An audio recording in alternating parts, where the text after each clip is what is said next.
Fala pessoas, e aí, tudo certo? Tudo tranquilo? Hoje é dia de mais uma aula de biologia, beleza? Mas assim, antes da aula começar, eu preciso da tua ajuda. Vai logo se inscrevendo aí no canal, deixa um like aí nesse vídeo e compartilha esse cardume com os amigos, para esse cardume ficar cada vez maior, porque assim, toda vez que ele cresce, eu consigo ajudar mais pessoas como você, beleza? E assim, o tempo que tu me ajuda é o tempo em que eu vou tirar essa máscara, porque é melhor de dar aula sem máscara, tá? E é o tempo da vinheta. Roda a vinheta, menino!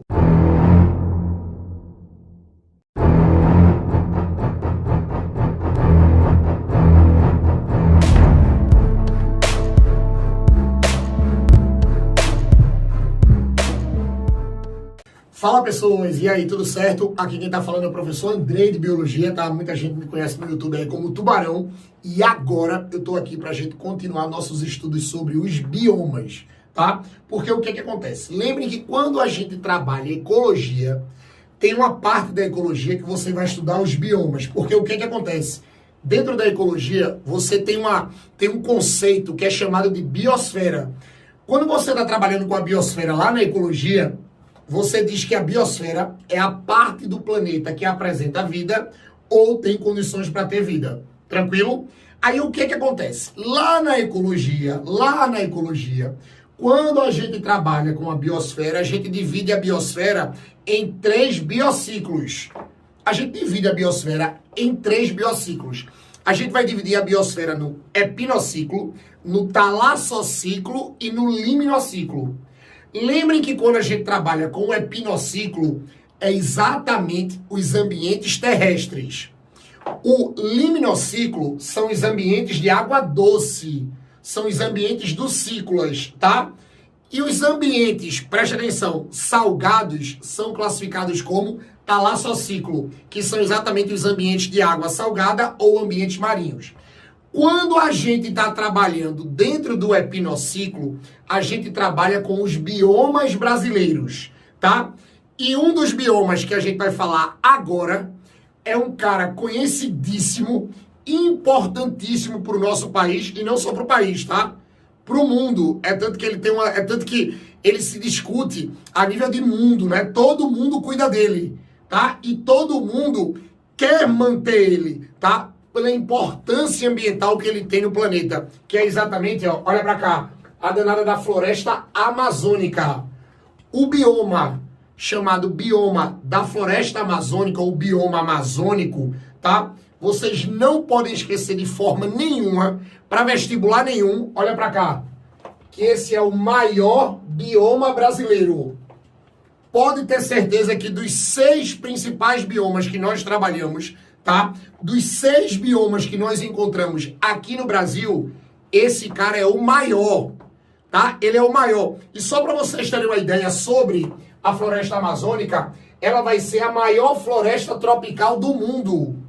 Ela é a maior floresta tropical do mundo. E a gente vai ver que esse clima tropical dela ajuda muita coisa, tá? Principalmente na biodiversidade dela. Mas daqui a pouco a gente fala isso. Só para vocês terem uma ideia, ó, qual é a extensão desse bioma? Tá? Qual é o tamanho da floresta amazônica? A gente tem uma extensão de mais ou menos 4.196.943 quilômetros quadrados de extensão. Isso aí, ó, vai bater em 9 países. Ou seja, esse bioma, ele entra exatamente em 9 países, tá? Então, realmente é um bioma muito importante para o continente. É muito importante para o mundo, é muita coisa. É a maior floresta tropical do mundo. Então é por isso que muita gente fala sobre a floresta amazônica, tá? E só para vocês terem uma ideia, olhe, olhando só para a Amazônia brasileira, vocês podem ter certeza, tá? Ela vai corresponder a mais ou menos 50% do território nacional. Se você olhar só para a Amazônia, que está dentro do Brasil, é a metade do Brasil. E vocês sabem que a gente está num país continental, tá? A gente está num país continental. Para vocês terem a ideia do tamanho da floresta amazônica, metade desse país gigantesco é desse bioma. Então, realmente tem muita coisa. E olha para cá, esse 50% do território nacional vai se estender, presta atenção, nos 7 estados do norte, todos os estados do norte, você vai ter a floresta amazônica, mais o Mato Grosso, mais o Maranhão, tá? Então, realmente é um bioma, claro, gigantesco. Detalhe importante, tá? É ele que vai dar o nome à maior bacia hidrográfica do mundo, que é a bacia amazônica, tá? Que é a bacia amazônica. Lembrem que aí o pessoal aqui da geografia fala muito melhor do que eu. Lembrem que essa bacia amazônica, que é o maior depósito de água doce do mundo. Lembrem que é aqui onde você tem todos os olhares do mundo, tá? Olhando exatamente para essa bacia, pela quantidade de água que ela tem. É a maior bacia hidrográfica do mundo, tá? E um detalhe importante, falando de água, lembrem que todo esse bioma é cortado, pelo maior rio do mundo, que é o rio Amazonas.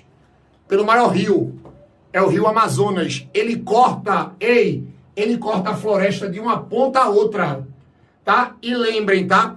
Quando a gente fala de rio, lembrem que é como se no meio desse bioma, no meio da floresta amazônica, tivesse passando o limnociclo, tá? Veja como é que vocês vão ter que conectar as coisas nas provas, tá? Presta atenção. Lembrem que eu disse aqui no começo da aula que a floresta amazônica é um bioma. Beleza. A gente encontra ela, claro, dentro do epinociclo, que é exatamente os ambientes terrestres. Corresponde aos ambientes terrestres da biosfera. Dentro dos ambientes terrestres da biosfera, que é uma camada que a gente chama de epinociclo, tá? É um ciclo que a gente chama de epinociclo. Nós encontramos o bioma da floresta amazônica. Porém, no meio desse bioma, esse bioma ele é totalmente atravessado, pelo maior rio do mundo, tá? E se ele é atravessado pelo maior rio do mundo, que é o rio Amazonas, lembre que se é rio, é limnociclo. Então significa que no meio do bioma, você tem um dos principais representantes do mundo, do limnociclo. Lembrem que o limnociclo é a parte da biosfera que corresponde aos ambientes de água doce, tá? Não pode esquecer disso. Aí assim, imagina, tá? Presta atenção, tu tem o maior rio do mundo cortando o bioma da floresta amazônica. Então tu imagina a diversidade das comunidades aquáticas que eu tenho nesse rio. E lembrem que lá na ecologia, quando a gente trabalha com essas comunidades aquáticas, a gente trabalha classificando os seres em 3 grupos. Nós trabalhamos com os seres planctônicos, com os seres bentônicos e com os seres nectônicos. Lembrem que os seres planctônicos são aqueles seres microscópicos. Imagine a quantidade de seres microscópicos que eu tenho nesse rio, tá? Imagine a quantidade de seres que ficam no fundo do rio, que ficam exatamente no fundo, são os seres bentônicos, aqueles que a gente já consegue ver. E imagina a grande diversidade de peixes que a gente tem dentro desse rio, que aí já vai ser exatamente a comunidade nectônica. Então vocês tomem cuidado, a gente tem que dar uma olhada nesse bioma assim, tá? Porque você pode conectar várias coisas da biologia dentro desse bioma. Eu posso conectar várias coisas da ecologia dentro desse bioma. Imagina a quantidade de relações ecológicas que eu encontro dentro de um rio desse ou que eu encontro dentro de um bioma desse, tá? A gente tem que ficar muito ligado nessas coisas, beleza? E um detalhe, tá? Por incrível que pareça, é o bioma menos habitado do país. É o bioma menos habitado do país, tá? Então, realmente, ele é um bioma pouco habitado. Se você for olhar todos os outros biomas, por incrível que pareça, por essa grande diversidade, por tudo que ele tem, mas ele é o bioma menos habitado do país, tá? Então, assim, quando a gente começa a trabalhar com um bioma chamado floresta amazônica, vocês não podem esquecer dessas primeiras características aqui para resolver questões tanto na prova de geografia, como para resolver questões de ecologia nas provas de biologia, beleza? Mas não acabou não, viu? Segura um pouquinho aí, porque a gente vai falar agora da fauna e da flora da floresta amazônica, tá? Ei, segura um pouquinho, valeu! Pronto, pessoas, agora a gente vai falar, preste atenção, sobre a flora da floresta amazônica, ou seja, a parte vegetal da floresta. E claro, né? Como o nome já está dizendo, se é uma floresta, você sabe que a biodiversidade de plantas que tem nessa floresta amazônica é um absurdo, tá? Só para vocês terem uma ideia, presta atenção, a gente tem mais ou menos 40 mil espécies de plantas dentro da floresta amazônica, tá? Agora sim, não era esperado menos, né? Porque é um bioma gigantesco, tá? É um bioma que o nome é floresta amazônica, então claro que a diversidade vegetal é absurda. E assim, quando a gente trabalha com essa coisa de 40 mil espécies de plantas, pelo amor de Deus, tá? Não pense que só são vegetais superiores não, viu? Lembrem que dentro dessas 40 mil espécies aqui, ó, nós vamos ter briófitas, preste atenção, nós vamos ter briófitas, ó, nós vamos ter pteridófitas, ó, eu tenho pteridófitas, nós temos, tá aqui, gimnospermas, nós temos gimnospermas, ó, e aqui nós vamos ter angiospermas. E aqui nós vamos ter angiospermas, ou seja, dentro da floresta amazônica você encontra todos os grupos de plantas, desde a planta mais simples até a planta mais complexa. Claro, quando a gente fala da floresta, tu lembra logo daquelas árvores grandes, aquela vegetação densa, aquela vegetação fechada, aí claro que tu vai lembrar muito das angiospermas, tá? Claro, porque a angiosperma é a mais complexa. Mas você também vai encontrar vegetais mais simples. Então vocês têm que tomar cuidado, porque quando eu digo que a danada da flora é muito grande, você vai encontrar todo tipo de planta. E quando a gente trabalha com planta, nós trabalhamos com 4 grupos, ó. Briófitas, pteridófitas, gimnospermas e angiospermas. Lembrando que as briófitas e as pteridófitas são os vegetais inferiores, são vegetais menos complexos, tá? Ó, e as gimnospermas e as angiospermas são os vegetais superiores, são os vegetais mais complexos. É tanto que vocês encontram em questões de botânica assim, ó. Briófita e pteridófita são plantas criptógamas e gimnosperma e angiosperma são plantas fanerógamas. Tá, eu sei que na floresta o que vai predominar são as angiospermas. São plantas de crescimento secundário, plantas que ficam grossas, muito altas. Mas não esqueçam dessas plantas mais simples, tá? Não esqueçam dessas plantas mais simples que a gente vai encontrar dentro da floresta amazônica também. Outra coisa importante que vocês não podem esquecer sobre a flora é que, assim, uma das coisas que contribui muito para o sucesso da flora da floresta amazônica, olha para cá, são as ótimas condições abióticas. Lembrem que quando você pega esse termo abiótico dentro da ecologia, ó, esse prefixo A aqui significa não. Então, quando a gente está falando dos fatores abióticos, a gente está falando dos fatores não vivos. Ó, lembrem que esses fatores abióticos aqui, ó, são os fatores não vivos.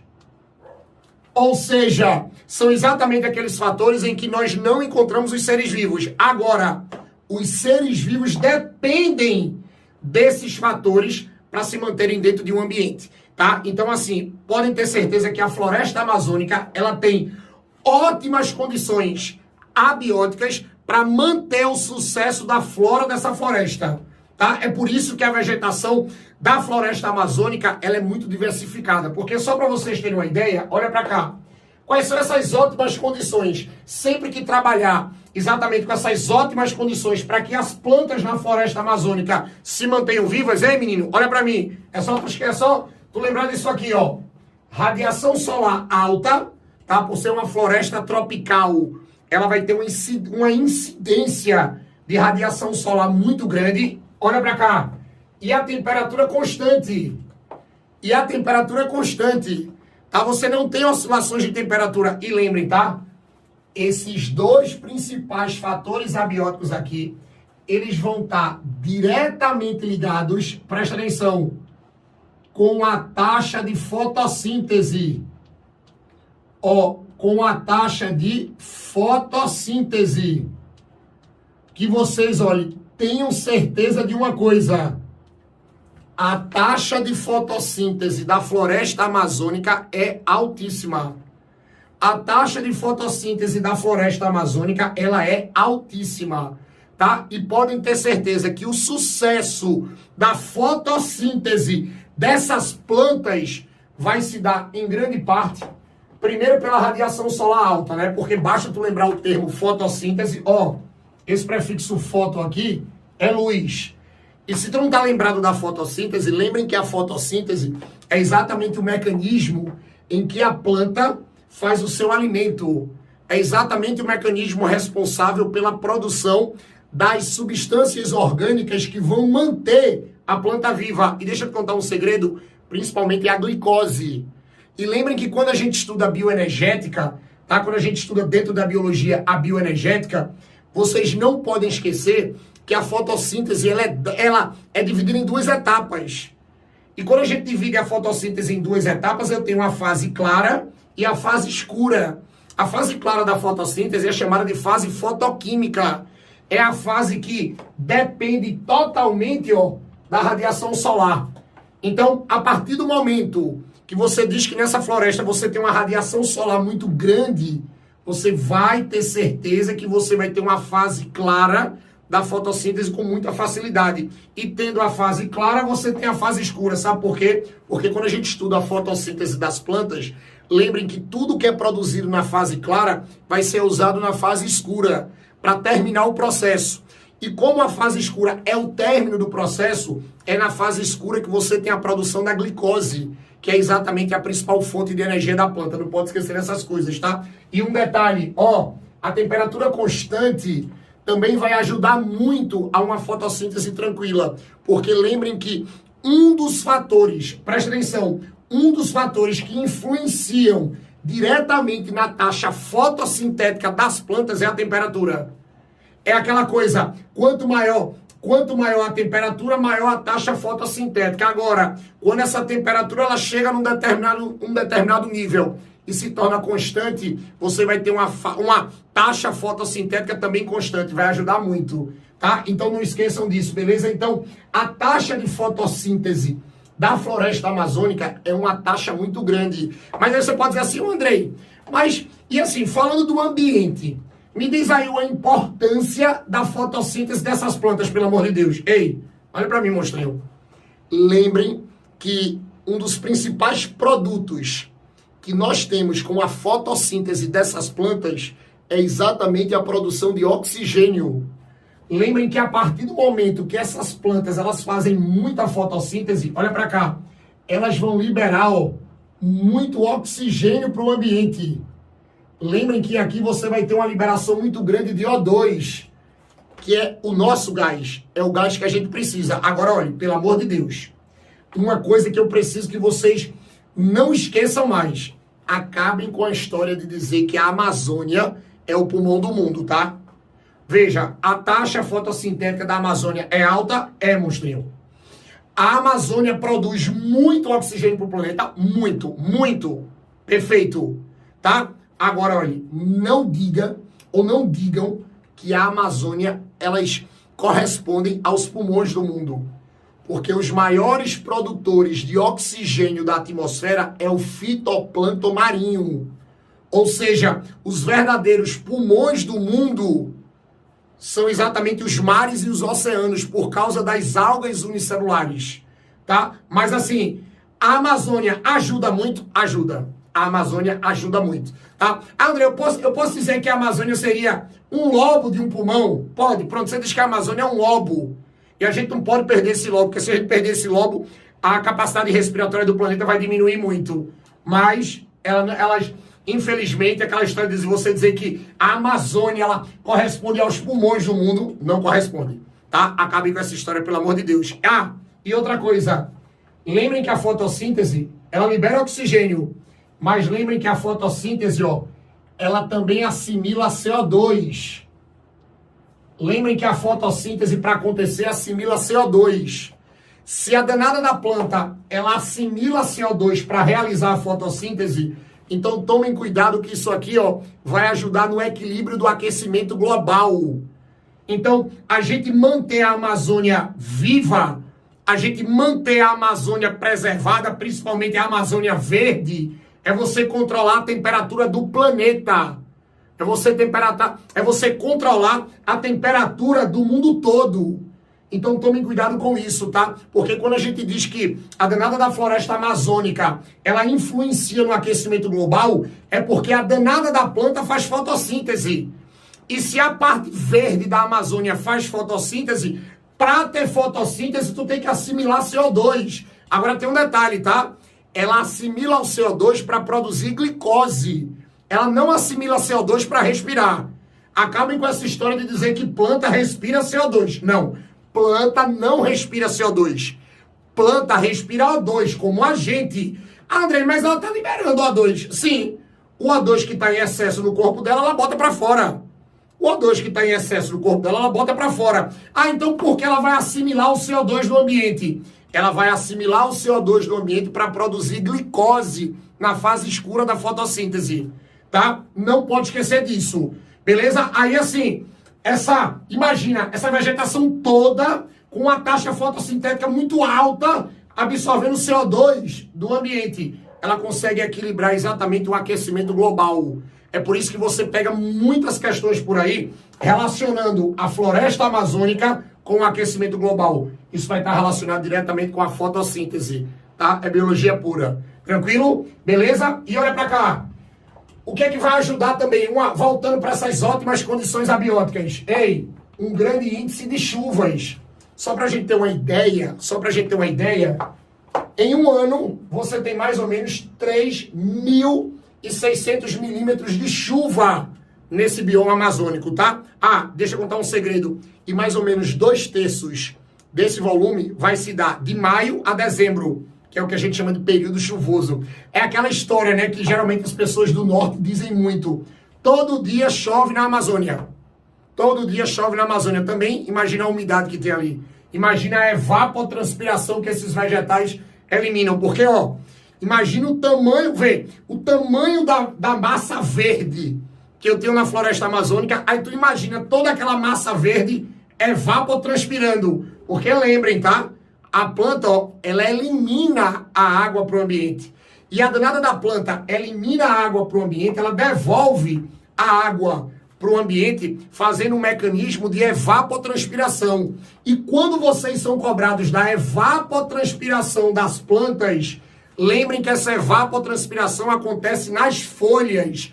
E o poro que você encontra nas folhas, que é responsável por essa eliminação de água, é chamado de estômatos. Então tu imagina aquela massa verde. Ó, tu imagina todas essas espécies de planta, evapotranspirando ao mesmo tempo. A umidade do ambiente sobe muito. É por isso que as pessoas dizem que na Amazônia chove todo dia, porque a umidade do ambiente é muito alta, tá? Não pode esquecer disso. Agora sim, tem uma coisa que é até incrível de se falar, tá? Tem uma coisa que é até engraçada de se falar. Com toda essa diversidade, com todos esses fatores ótimos que eu tenho na floresta amazônica, claro, tratando exatamente da flora, olha pra cá. Ela vai ter um solo pobre em nutrientes. Por incrível que pareça, ela vai ter um solo pobre em nutrientes. Agora tem um detalhe, o solo é pobre. Mas quando eu falo do solo de uma maneira geral, sabe por quê? Porque assim, ó, quando você fala da camada mais superficial, ó, quando a gente trabalha com a camada mais superficial, lembrem que na camada mais superficial do solo da Amazônia, eu vou ter exatamente uma grande taxa de decomposição. Sabe por quê? Porque imagina todos os restos orgânicos, todos os restos dessas plantas, quando caem, elas formam exatamente uma camada superficial acima do solo. E essa camada superficial acima do solo é o que nós chamamos, ó, de humus. Ó, é o que nós chamamos de humus. Aí o que é que acontece? Como esse humus é muito espesso, o que é que vai acontecer? Essa camada mais superficial, ó, vai ter uma alta decomposição. Vai ter uma alta decomposição. Aí você pode dizer assim, Andrei, o que é a decomposição? Olhe, A decomposição, ela é realizada por bactérias e fungos, tá? Que vão pegar esses restos orgânicos, nesse caso aqui, das plantas, e vão transformar esses restos orgânicos, vão decompor esses restos orgânicos em sais minerais, em substâncias inorgânicas. Aí o que acontece? Como a camada superficial do solo, chamada de humus, ela é muito espessa, porque você tem muita decomposição pela liberação de restos orgânicos de todas essas plantas. Então, essa camada superficial, ela é rica em nutrientes, mas como ela se torna uma camada muito espessa, geralmente ela não deixa esses nutrientes, e não deixa as outras camadas do solo se enriquecerem. Por isso que a gente diz que o solo, de maneira geral, é um solo pobre. Porém, os nutrientes desse solo, eles ficam concentrados exatamente nessa camada mais superficial que a gente chama de humus, por causa da alta decomposição, tá? E lembrem, quando você pega essa coisa da alta decomposição, é você pegar, os restos orgânicos,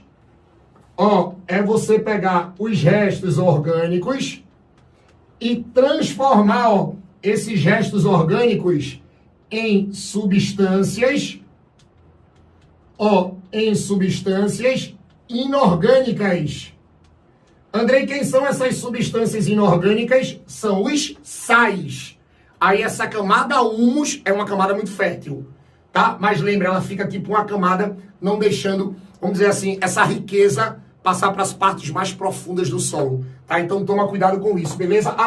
E quem faz essa decomposição aqui, lembrem que na ecologia, quando você pega esses seres decompositores, são as bactérias e os fungos, tranquilo? Então isso aqui, é tudo que a gente pode falar e lembrar, preste atenção, da flora da floresta amazônica, beleza? Mas não acabou não, viu? Porque falta eu falar da fauna. Espera um pouquinho aí que eu vou falar da fauna dessa floresta, tá? Valeu! Pronto, pessoas. Agora a gente vai falar, preste atenção, sobre a fauna da floresta amazônica. Lembrem que quando a gente fala da fauna, eu vou falar dos animaizinhos agora, tá? E assim, como a gente já tá falando aí desde o começo da aula, a floresta amazônica é um bioma enorme.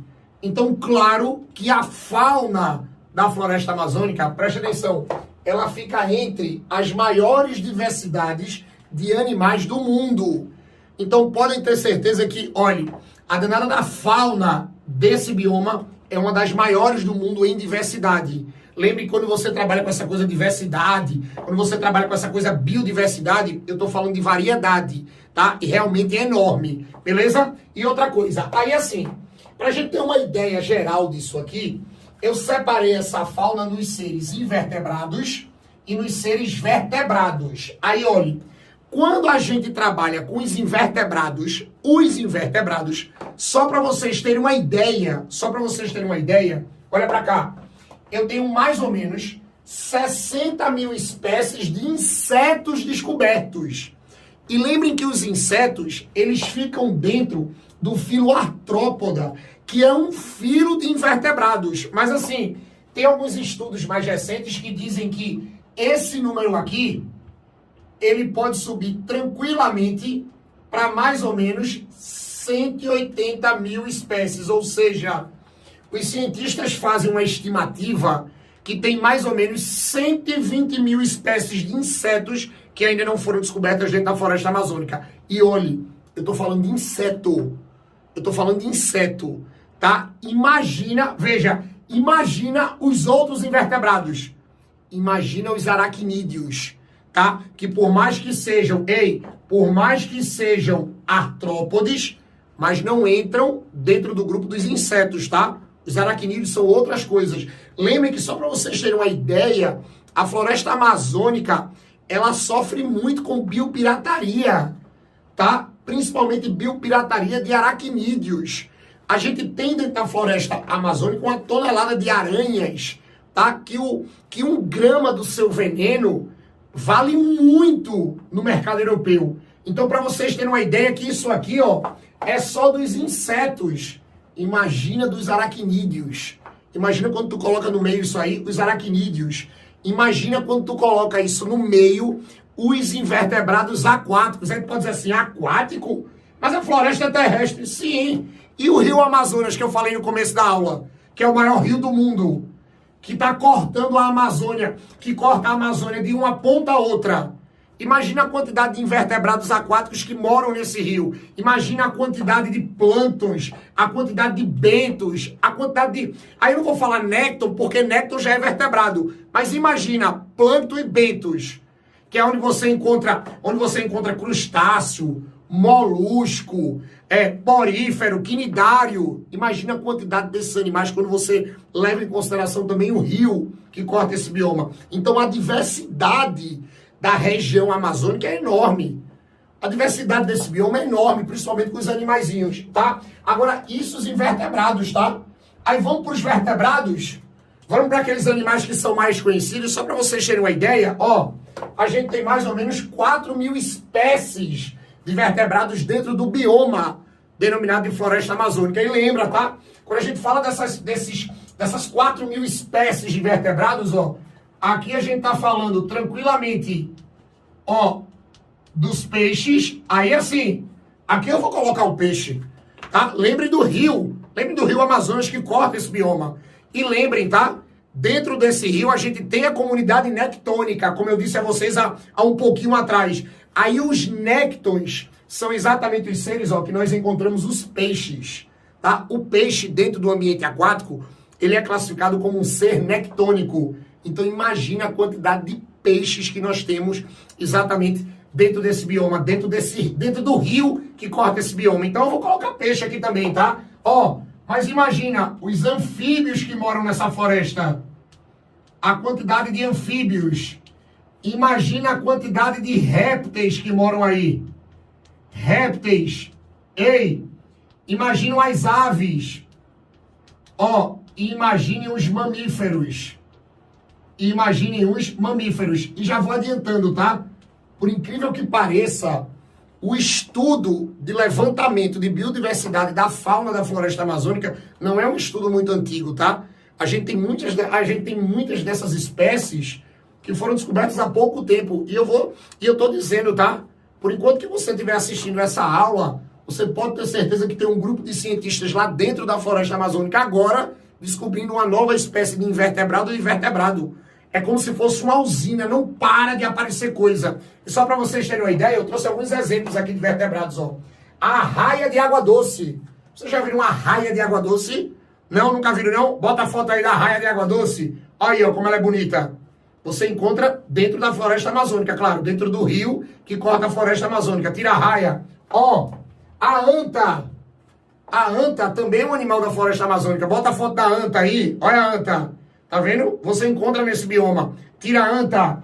O sapo dourado. Aí você pode dizer, meu Deus, eu detesto o sapo. Mas vê como esse sapo dourado é bonitinho. Ó, bota aí a foto do sapo dourado. Olha o sapo dourado que a gente tem na floresta amazônica. Tá vendo como ele é bonitinho? Tira o sapo dourado. Ei, e a tão famosa onça pintada. Imagina tu tá passeando dentro da floresta amazônica e se deparar com um felino desse. Tá? A onça pintada, ato noturno, animal muito bonito, ó. Bota aí a foto da onça pintada, vê aí. Olha essa onçazinha aí, tá vendo? Beleza? Tira a onça. Então isso aqui é para vocês terem uma ideia da diversidade da fauna da floresta amazônica, tá? Agora tu imaginar que isso tudo que a gente tá falando até agora, tá tudo sendo ameaçado pelo homem, é muito complicado, né? Então, ó, tu não sai daí não, que eu vou falar exatamente agora, exatamente sobre essa destruição, sobre os impactos ambientais que esse bioma tá sofrendo, tá? Segura um pouquinho aí, viu? Valeu! Pronto, pessoas. Pra gente terminar o estudo desse bioma chamado de floresta amazônica, a última coisa que eu quero falar com vocês é exatamente os impactos ambientais. Agora, sinceramente, era uma parte da aula que eu não queria falar. Né? Seria tão bom se eu chegasse aqui e dissesse, olha, no bioma da floresta amazônica a gente não tem nada para falar sobre os impactos ambientais. Mas, infelizmente, tá? A gente ainda tem muita coisa para falar sobre os impactos, tá? Da danada floresta amazônica sofre. Aí, o que acontece? Olha, quando a gente fala dos impactos ambientais, pode ter certeza que o principal impacto que é falado hoje é o desmatamento da floresta. Para vocês terem uma ideia, preste atenção. Hoje a gente tem um cálculo que esse desmatamento ele já provocou a perda de mais ou menos 20% da área original da floresta amazônica. Veja, 20%, tá? Se você pensar no tamanho da floresta amazônica, imagina quanto desse bioma a gente já destruiu. Quanto desse bioma a gente já perdeu, tá? E geralmente quando a gente fala desse desmatamento, esse desmatamento geralmente ele acontece pelas queimadas, tá?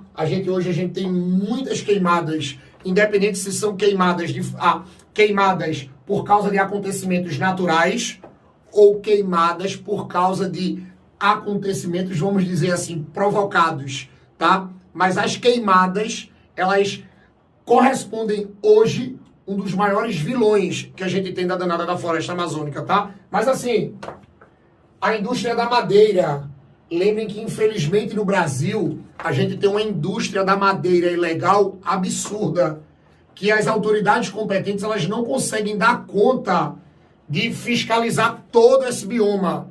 Então as madeireiras, elas vêm a cada ano destruindo mais a floresta amazônica, tá? E assim, se elas retirassem a madeira, mas elas fizessem um replantio, ou seja, trabalhassem a sucessão ecológica, tá certo. O problema é que você tá naquela coisa de só tirar, só extrair, só destruir. Vai ter uma hora que a conta vai chegar, tá? Ou melhor, a conta já tá chegando. O problema é que essa conta ela vai piorar ainda mais. Olha só, a gente tem a mineração, tá? A mineração também é uma das ações que destrói muito a danada da floresta amazônica. Eu tenho a hidrelétrica, tá? A hidrelétrica que é uma coisa muito discutida, tá? Essas instalações de hidrelétricas, principalmente por causa da área que vai ser inundada. Mas assim, a hidrelétrica vai ser, e a hidrelétrica é uma ação de impacto ambiental, tá? É um impacto ambiental que na maioria das vezes ele é controlado, né? Porque você tem um estudo, tem que apresentar e tal, mas não deixa de ser um impacto, tá? Não deixa de ser um impacto. E olhe, a urbanização, o crescimento desordenado das cidades, tá? O crescimento desordenado das áreas urbanas, tá? Também estão destruindo vários biomas no Brasil, inclusive o bioma da floresta amazônica. É por isso que é comum, cada vez mais, nós encontrarmos animais selvagens, ou seja, animais típicos desses biomas passeando nas áreas urbanas, exatamente por causa dessa urbanização totalmente desorganizada, tá? Aí você pode dizer assim, tá, isso vai provocar o quê? Olha, pode ter certeza que a curto e a longo prazo, isso aqui provoca, claro, uma diminuição. Você tem uma diminuição, da fauna e flora. Você vai ter uma diminuição da fauna e flora. E olhe, infelizmente, quando eu falo de diminuição de fauna e flora, eu estou falando da extinção de várias espécies. Tanto espécies da fauna, quanto espécies da flora. Imagina a quantidade de espécies que a gente ainda não descobriu, e podem ter certeza que dessa grande quantidade que a gente ainda não descobriu, a gente não vai descobrir. A gente pode dizer assim, como é que a gente não vai descobrir? Porque elas vão entrar em extinção antes da gente descobrir. Tá? Então vocês podem encontrar esses textos, e já tem uma tonelada de textos científicos que falam dessas espécies que nós nunca vamos descobrir. Mas sabe por que a gente nunca vai descobrir? Não é porque a ciência não avança, não. É porque a extinção vai chegar primeiro que a ciência. Pesado, né? É porque a extinção vai chegar primeiro que a ciência. Então nunca a gente vai descobrir essas espécies. Já tem muito texto de questões de vestibulares por aí que falam exatamente dessa coisa, dessas espécies nativas que são extintas antes da gente descobrir. Aí quando os cientistas descobrem, ela já desapareceu. Aí vai ter que descobrir através de evidências, através de resquícios, tá? Cuidado com isso. E outra coisa que influencia muito também é exatamente o aumento, é o aumento do aquecimento global. É o aumento do aquecimento global. Lembrem que eu disse a vocês, preste atenção, que a taxa fotossintética, dessa flora é muito alta. E eu disse a vocês que para uma planta fazer fotossíntese, ela tem que absorver o dióxido de carbono, ela tem que absorver o CO2. E lembrem que quando ela absorve esse dióxido de carbono, quando ela absorve esse gás carbônico, ela ajuda a controlar o aquecimento global. Porque vocês aprendem com a galera da geografia aqui muito melhor do que eu, que o principal vilão hoje do aquecimento global é exatamente o dióxido de carbono. Tá? Então, a partir do momento que você deixa uma área verde preservada, essa área verde vai te dar uma melhor condição sobre o danado do aquecimento global. Então, a partir do momento que você começa a destruir uma floresta dessa, você com certeza vai ter o aumento do aquecimento global. Agora, um detalhe, tá? Esse aumento do aquecimento global, ele não vai ser só sentido pelas espécies, não, viu? Pelas espécies do local, não. É sentida pelo mundo todo. É sentida pelo mundo todo. Tem umas estimativas que falam por aí que se esse desmatamento da floresta amazônica continuar do jeito que está hoje, claro, muito acelerado do jeito que está hoje, as pessoas têm uma estimativa que daqui a mais ou menos 80 anos o planeta vai aumentar 8 graus de temperatura. E pode ter certeza, tá? 8 graus a mais de temperatura daqui a 80 anos. A gente vai exterminar, só para vocês terem uma ideia, quase todos os corais de todos os ambientes aquáticos que a gente tem, nas comunidades aquáticas. Então, só para você ver o tamanho do problema, imagina exatamente o de gelo. Imagina lá aquelas geleiras derretendo, como vai aumentar o volume dos oceanos, como isso pode diminuir a zona costeira. A gente pode ter cidades que vão desaparecer por causa do aumento do volume dos oceanos, por causa exatamente daquele descongelamento das geleiras provocadas por um aquecimento global de um pessoal que desmata a floresta amazônica. Então vocês estão entendendo como é uma reação em cadeia, como vira um efeito dominó. Por isso que vocês que vão ser exatamente aí as futuras gerações tem que ficar muito ligados, tá? Com essa coisa do desmatamento da floresta amazônica. Ó, e cuidado com isso aqui nas provas de concurso, que cada vez mais eles cobram essas coisas dos impactos ambientais que esses biomas sofrem. Tranquilo? Então, ó, falou dos impactos ambientais da floresta amazônica, é só você lembrar disso aqui, que você não erra mais em questão nenhuma em prova de vestibular, tá? E galera, com isso, a gente fecha mais uma aula aqui sobre bioma, agora fechando a floresta amazônica, tá? Ei, beijo no teu coração, tá? A gente se encontra na próxima. Valeu!